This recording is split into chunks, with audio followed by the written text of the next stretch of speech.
Are cars of today too good?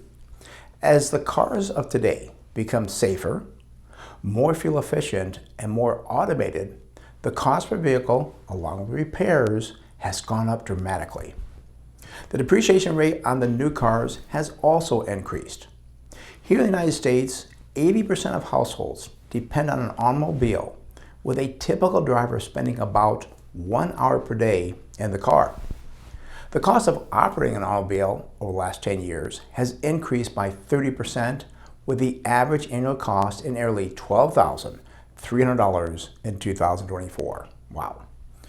Contributing to that factor is the cost of auto insurance, now averaging, another wow here, $2,680 per year.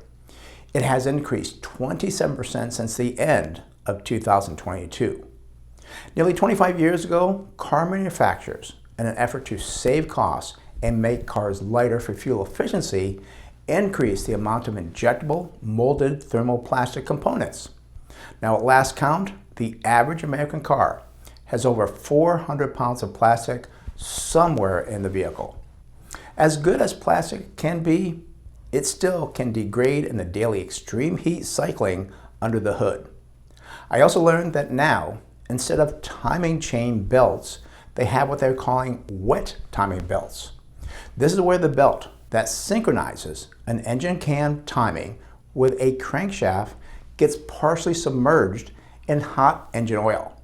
At first glance, well, that sounds pretty good, until you realize that these belts can erode and put contamination in the oil system, which can then block the oil pickup and kill an engine. Repair costs since 2019, well, they've increased by 43%. This according to the Bureau of Labor Statistics, and this has caused an increase of cars to be salvaged, well, rather than repair them. A small fender bender that looks easy to repair, well, this can cost as much as 75% of the car's value. The old saying, what you don't see is what can hurt you, well, that applies here. Even though the bumper may not look that bad from the outside, you've got to remember, behind the bumper, you'll find automatic lane control sensors, dynamic cruise control, along with emergency braking that has camera, sensors, and also trans receivers, all this built in, hiding from you, so it's a lot worse than you think. This now essentially means with new cars, there is no such thing as a minor fender bender. Online internet and information car retailer Edmunds.com, well, they discovered this because they had a Tesla Cybertruck that was parked on the street and it was struck in the rear by a small sedan. The total cost of repair, well, that was $58,000. What they did, they ended up selling it to a salvage yard for $8,000. Do the math, they lost $50,000. Doesn't look like they had it insured. And there's no such thing as just replacing your headlight any longer. You now have to replace the entire unit.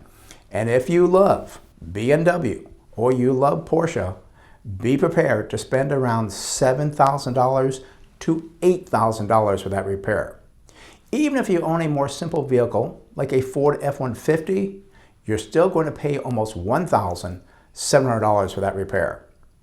The average car on the road, well, it's over 14 years old, and while the excitement of getting a new car is still there, you should understand that you are buying a very piece of equipment, not just a car. I'm Brent Wilsey with Wilsey Asset Management. If you like these videos, be sure to get a like or comment, and feel free to check out our other YouTube videos and weekly newsletter for the latest economic news, expert analysis, and market insights.